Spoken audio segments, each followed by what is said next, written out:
사랑하는 은혜와 진리 장로교회 교우 여러분, 어젯밤도 평안하셨습니까? 오늘도 우리의 삶 속에서 우리를 구원하신 하나님만을 의지하는 믿음을 고백하며 살아가는 저와 여러분이 되시기를 주님의 이름으로 축원합니다. 오늘 새벽에 만나 본문은 출애굽기 32장 1절에서 6절입니다. 출애굽기 32장 1절에서 6절을 제가 읽어드리겠습니다.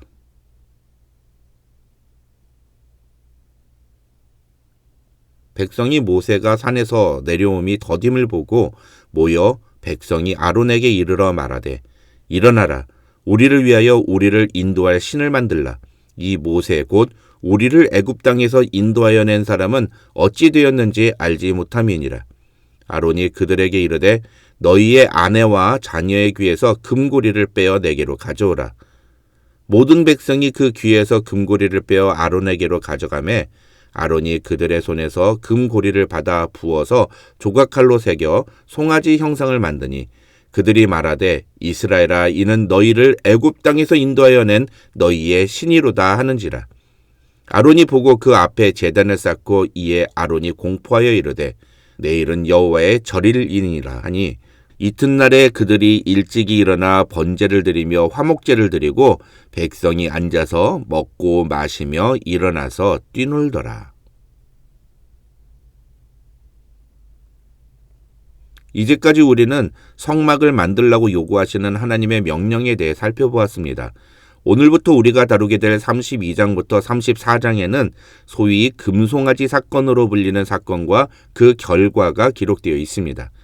이 금송아지 사건을 우리가 일반적으로 알고 있는 것처럼 우상 숭배의 장면으로만 이해한다면 이 본문은 우리와 전혀 관계가 없는 본문이 됩니다. 왜냐하면 우리는 이스라엘 백성들처럼 금송아지를 만들지도 않고 우상 앞에 절하지도 않기 때문입니다. 그러나 이 금송아지 사건의 본질을 이해하면 우리는 오늘 본문에 나오는 이스라엘 백성들의 모습이 바로 우리의 모습이라는 사실을 알게 됩니다. 우선 오늘 본문에서 이스라엘 백성들이 도대체 무엇을 잘못했는지에 대해서 자세히 살펴보겠습니다. 오늘 본문은 시간적으로 보면 출애굽기 24장 18절과 연결됩니다. 거기 보면 모세는 구름 속으로 들어가서 산 위에 올랐으며 모세가 40일 40야를 산에 있으니라는 내용이 기록되어 있는데 출애굽기 25장부터 31장은 모세가 그렇게 40일 동안 산에서 하나님과 있으면서 하나님께로부터 들은 말씀을 기록한 것이라고 볼 수 있습니다. 그런데 그렇게 모세가 40일 동안 산에서 내려오지 않으니까 어떤 일이 벌어집니까? 오늘 본문 1절을 보면 모세가 산에서 내려오지 않자 백성들은 답답하고 불안한 마음에 모여듭니다. 그리고 서로 의논한 끝에 아론에게 가서 문제를 해결해 달라고 요구하기로 결정합니다. 그들은 아론에게 가서 이렇게 말합니다. 일어나라. 우리를 위하여 우리를 인도할 신을 만들라. 이 모세 곧 우리를 애굽 땅에서 인도해낸 사람은 어찌 되었는지 알지 못함이니라.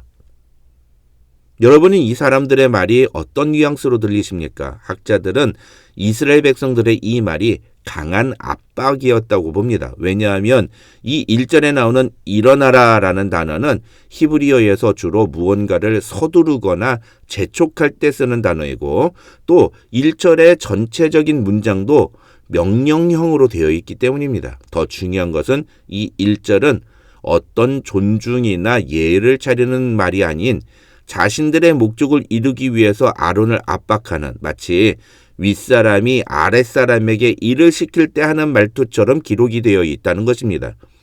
24장 14절을 보면 하나님께서는 이스라엘의 70장로들에게 아론과 훌을 모세의 대리자로 말씀하십니다. 그런데 1절에서 이스라엘 백성들이 아론에게 하는 말은 전혀 그런 아론의 권위를 존중하거나 인정하는 투가 아니라는 것입니다. 이 압박의 위기감을 느낀 아론은 이스라엘 백성들에게 너희 아내와 자녀의 귀에서 금고리를 빼어 가져오라고 말합니다. 그리고 가져온 금고리를 모두 녹여서 조각칼로 새겨서 송아지 형상을 만듭니다.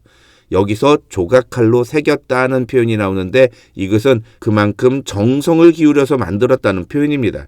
하나님은 성막과 그 도구들을 만들 때 정교하게 그렇게 정성을 기울여서 만들려고 말씀하셨습니다. 그런데 지금 아론은 우상을 만들면서 그런 모습을 보이고 있는 것입니다.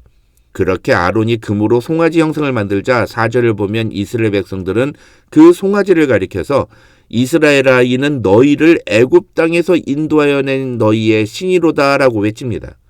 그리고 아론은 그 앞에 제단을 쌓은 후에 내일은 여호와의 절일이라고 공포합니다. 절일이란 축제의 날이라는 뜻입니다. 그래서 6절을 보시면 이튿날에 그들이 일찍이 일어나 번제를 드리며 화목제를 드리고 백성이 앉아서 먹고 마시며 일어나서 뛰놀더라고 성경은 말합니다. 한글 성경으로는 아무런 문제가 없는 것처럼 보이지만 히브리어 성경을 보면 이 부분에서 사용된 단어들은 모두 다 쾌락과 육체적인 활락을 표현할 때 쓰는 단어들이었습니다. 그러니까 말로는 여호와의 축제의 날이라고 하고 번제와 화목제를 드리기는 하지만 실상 그들은 애굽에서 우상에게 제사를 지낼 때 하던 식으로 제사를 지낸 겁니다. 겉으로 보기에는 하나님을 외치고 하나님께 제물을 바치고 하나님 때문에 기뻐하는 것처럼 보이지만 그들이 드리는 제사는 결코 하나님 보시기에 참된 제사가 아니었던 것입니다. 예배학적 관점에서 성막은 세 가지 의미를 담고 있습니다. 첫째, 우리의 예배는 하나님의 임재가 있는 예배여야 한다는 것입니다. 그것이 바로 성막의 의미입니다. 그런데 지금 이스라엘 백성들은 뭐라고 말합니까? 1절을 보시면 이 모세 곧 우리를 애굽 땅에서 인도해낸 사람은 어찌 되었는지 알지 못함이니라고 말합니다. 24장 17절을 보면 그들은 맹렬한 불같은 모양의 여호와의 영광이 신의 산 위에 머무는 것을 똑똑히 보았습니다.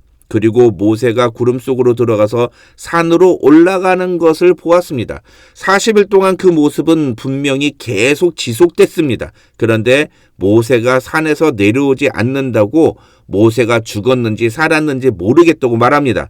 이 말은 단순히 모세에 대해서만 하는 이야기가 아닙니다. 이 말은 모세와 함께 지금 신의 산 위에 임하신 하나님의 존재에 대해서까지 불신을 하는 것입니다. 신의 산에 임재하신 하나님을 눈으로 보면서도 하나님의 존재를 믿지 못하는 것입니다. 무엇이 잘못된 예배입니까? 하나님의 임재를 믿지 않는 태도입니다. 둘째로 1절을 보시면 이스라엘 백성들은 모세를 가리켜 우리를 애굽 땅에서 인도해낸 사람이라고 말합니다. 출애굽기 20장에서 하나님은 분명히 나는 너희를 애굽 땅 종되었던 집에서 인도해낸 네 하나님 여호와니라고 분명히 말씀하셨습니다. 다시 말해서 하나님은 내가 너희를 구원했다고 하시는데 이스라엘 백성들은 모세가 자신들을 구원했다고 말하는 겁니다. 무엇이 잘못된 예배입니까? 누가 진정한 구원자인지 누가 자신의 주인인지를 모르는 겁니다. 마지막 세 번째 참된 예배란 하나님의 말씀대로 순종하는 것입니다. 하나님은 이스라엘 백성들과 언약을 맺으시면서 율법을 주시고 그 율법을 지키라고 명령하셨습니다. 뿐만 아니라 성막을 만들 때는 실 하나에서 크기와 모양까지 하나님이 지시하시는 대로 만들라고 하셨습니다. 그리고 출애굽기 24장 3절과 7절을 보시면 이스라엘 백성들은 한 목소리로 여호와께서 말씀하신 모든 것을 우리가 준행하리이다 라고 대답했습니다. 그런데 지금 이스라엘 백성들은 어떻게 하고 있습니까? 아론에게 우리를 위하여 우리를 인도할 신을 만들라고 요구합니다. 하나님은 너희를 위하여 새긴 우상을 만들지 말라고 말씀하셨는데 이스라엘 백성들은 그 말씀에 순종하지 않은 것입니다. 그렇다면 이스라엘 백성들은 왜 이런 태도를 보이는 걸까요? 단순히 모세가 40일 동안 시내산에서 내려오지 않았기 때문일까요? 그보다는 이스라엘 백성들 안에 해결되지 못한 신앙의 근본적인 문제가 있었기 때문입니다. 그런 근본적인 문제들을 해결하지 못했기 때문에 그들은 당연히 그런 태도를 보일 수밖에 없었던 것입니다. 그렇다면 그 근본적인 문제들이란 무엇일까요? 첫째로 하나님은 너희를 위하여 새긴 우상을 만들지 말라고 말씀하셨습니다. 그러나 1절을 보면 이스라엘 백성들은 아론에게 자신들을 위하여 신을 만들라고 요구합니다. 이스라엘 백성들의 근본적인 신앙의 문제는 바로 자기중심적이고 자기 만족을 추구하는 신앙의 자세입니다. 둘째로 이스라엘 백성들이 금송아지를 만들게 된 이유는 모세가 40일 동안 산에서 내려오지 않았기 때문입니다. 그런데 가만히 생각해 보십시오. 40일이 그렇게 긴 시간입니까? 그 기간 동안 그들은 여호와의 영광이 맹렬히 불타는 모양으로 산 위에 임한 것을 보았습니다. 그런데 40일 동안 모세가 산에서 내려오지 않았다고 이런 행동을 하는 것은 그만큼 인내가 부족했다는 것을 보여주는 것이라 할 수 있습니다. 고작 40일도 기다리지 못하는 수준이었다는 것입니다.